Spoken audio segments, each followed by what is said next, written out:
po, lagi na lang ang usapan, gaano nga po ba dapat kahaba ang ari ng isang lalaki? Hindi ba pwede nating alamin or curious ka ba kung gaano nga ba kalalim ang vagina ng isang babae? May idea ka ba? So, nandito na lang din naman tayo, kaya ise-segue ko na. Ano nga po ba ang average penile length ng isang lalaki? Yung stretch, yung erected, yung matigas. Gano'n nga po ba dapat kahaba para mapabilang ka sa average, no, na sa buong mundo? Dapat meron kang 5.4 inches long. Nagre-range po sila from 4.2 up to 6.7 inches. So, karamihan sa mga kalalakihan, ito po ay sinasabi sa research na 99.7% less than o mas mababa pa sa 7.3 inches ang mga kalalakihan na may mga erected or yung mga matitigas na ari. Oh, sinusukat mo na ba, sir? Huwag mo na sukatin. Nasa performance daw yan.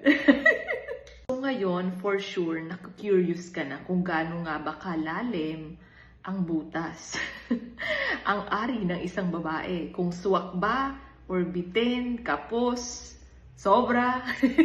So, ano nga po ba ang average vagina length? Umaabot po ito ng 9.8 centimeters o sabihin na lang natin 3.9 inches. Nagre-range po ito from 2 up to 5.7 inches. Oh, wait lang. Huwag kayo mag-comment. Oo, naiintindihan ko na bakit mas maliit. Oo, ito na nga. So, kung umabot ka sa puntong ito ay very good. Bakit? Dahil malalaman mo na kaming mga kababaihan during arousal po, ang ari ng isang babae, yung length, yung lalim, is what? Nagdo-double the size.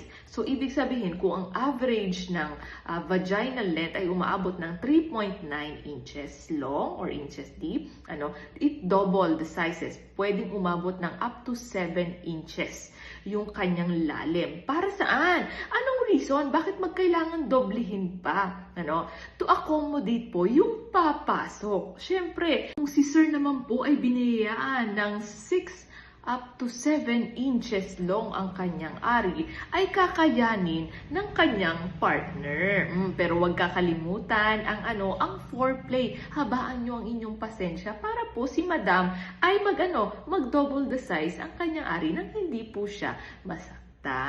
Sir, kung ikaw ay napapagod na at laging napapahiya dahil ikaw ay mabilis labasan, don't you worry. Dahil nandito na po ang ating Go Rocky Go Longer Delay Spray. Tutulungan ka po nitong tumagal. Yes! Last longer in bed and masasatisfy nyo po ang isa't isa. Meron po itong taglay na 9.6 lidocaine ingredient para po ang isang lalaki ay hindi po agad labasan ng kanyang similya. So, paano nga po ba gamitin ang ating Go Rocky Go Longer Delay Spray? Kailangan nyo lang pong mag-focus sa head part ng inyong ari at sa body or sa shaft na tinatawag. Ang pag-spray po ay kailangan at least 2 to 3 times, pero maximum na po ang 5 per use. Okay po? And take note of this, hindi po ito pinupunasan. Pagka-spray, hayaan nyo po itong matuyo, air dry po ito, at mag-wait po tayo ng at least 5 to 10 minutes bago po makipagtalik sa inyong partner. So may idea ka ba kung bakit?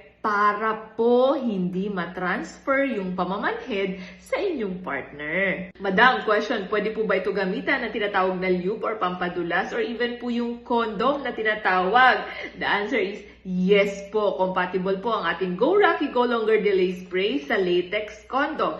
Kailangan nyo lamang pong patuyuin mabuti bago po ibabawan ng condom or even bago nyo po ibabawan ng tinatawag na lube or pampadulas. So, i-click lamang po ang link sa baba at i-type nyo lamang po ang ating promo code na SARAMIFC at magkakaroon po kayo ng 15% off. Discount po yon. So, ano pang hinihintay nyo? Huwag nyo na pong bitinin ang inyong mga partner sa buhay. Gumamit na po ng Go Rocky Go Longer Delay Spray.